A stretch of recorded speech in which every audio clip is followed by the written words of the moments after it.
Bom dia, meus alunos do sétimo ano. Estamos aqui para iniciarmos o nosso assunto da terceira unidade de língua portuguesa.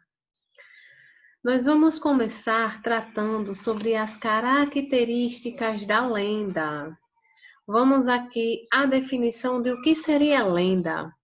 Lenda é uma narrativa de cunho popular que é transmitida principalmente de forma oral, de geração para geração. As lendas não podem ser comprovadas cientificamente, pois são frutos da imaginação das pessoas que a criaram. O que acontece com a lenda? As lendas, elas são passadas dos nossos avós para as nossas mães, das nossas mães para a gente, e vamos fazendo essa releitura. Muitas dessas lendas já sofreram adaptações, já foram modificadas. O que a gente pode perceber? Que essas lendas, elas não são comprovadas cientificamente. Muitas são fruto da imaginação. Vocês podem notar que as lendas, elas vão apresentar sempre fatos que não são comuns na nossa realidade. Vocês podem observar, por exemplo, o caso da mula sem cabeça, onde nós temos o corpo da mula e na cabeça é o fogo. Vocês podem observar no caso da lenda da sereia Yara. E essas pesquisas dessas lendas nós vamos fazer e debater diante desse nosso mês, durante todo o nosso assunto. Aí eu trouxe aqui para vocês nessa outra tela essas características para que vocês possam assimilar melhor. Transmitida oralmente de geração em geração. Transmitida oralmente tudo aquilo que é falado. De quem é mais antigo para quem é mais novinho, esses fatos são contados. Muitas vezes essas lendas elas vão misturar a realidade e a fantasia. Pode também ter um fundo histórico. Pode ser um fato geográfico, pode ser algo natural, pode ser com relação à origem do lugar.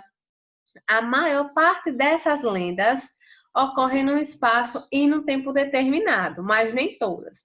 Um exemplo disso, vamos supor a lenda do lobisomem, onde só acontece nas noites de lua cheia. As personagens também são reduzidas. O que vocês podem observar nas lendas?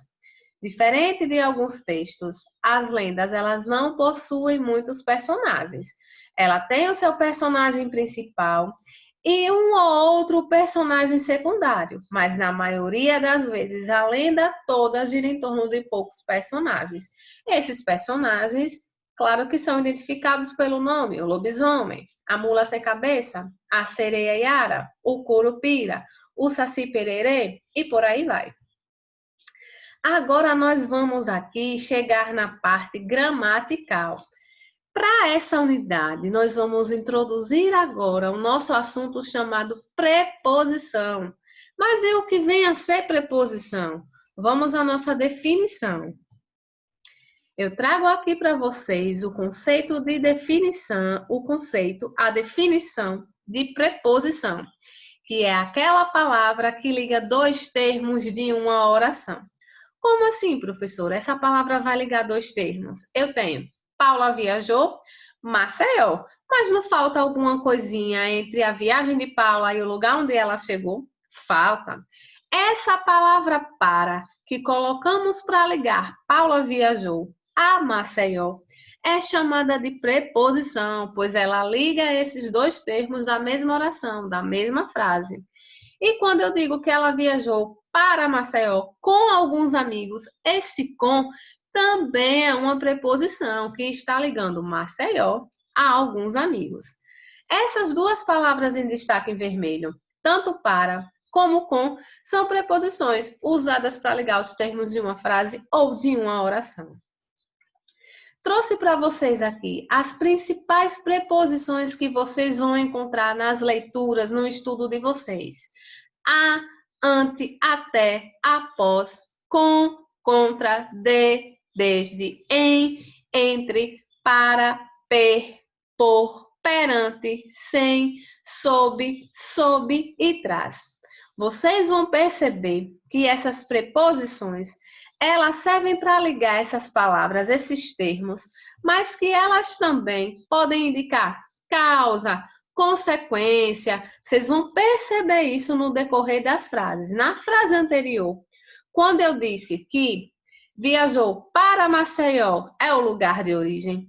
Quando eu disse que com alguns amigos, esse com representa companhia, e aí são os valores semânticos das preposições que nós vamos estudar mais à frente no nosso assunto. Nós temos também a locução prepositiva. Eu já conversei com vocês sobre essa questão de locução. Que locução é quando eu tenho o conjunto. Se é locução prepositiva, eu tenho duas ou mais palavras que têm o valor de uma preposição. Por exemplo, conseguimos estacionar o carro bem em frente ao teatro. Eu tenho duas palavras, em frente. Duas ou mais palavras eu chamo de locução. Como nesse caso essas duas palavras juntas têm valor de preposição, eu vou chamá-la de locução prepositiva. E mais abaixo eu trouxe para vocês as locuções prepositivas de uso mais frequentes. E peço que vocês deem uma olhadinha com carinho e, se puder, anotem no caderno de vocês, que é importante ter isso anotado. Na nossa próxima aula, nós vamos voltar com essa questão dos valores semânticos das nossas preposições, onde eu vou trazer para vocês mais exemplos, quando indica causa, quando indica lugar de origem, quando indica companhia, quando indica material de que algo é feito. Para esse momento, eu gostaria que vocês colocassem no caderno tanto o conceito de preposição e as principais preposições, quanto o conceito de locução prepositiva e as principais locuções. Na nossa próxima aula, nós vamos aprofundar o nosso assunto e estudar também sobre contração e combinação de preposições. Preciso que esses conceitos estejam esclarecidos na mente de vocês para podermos dar continuidade. Fiquem com Deus até a nossa próxima aula e qualquer dúvida podem me procurar, estou à disposição. Cheiro, pessoal!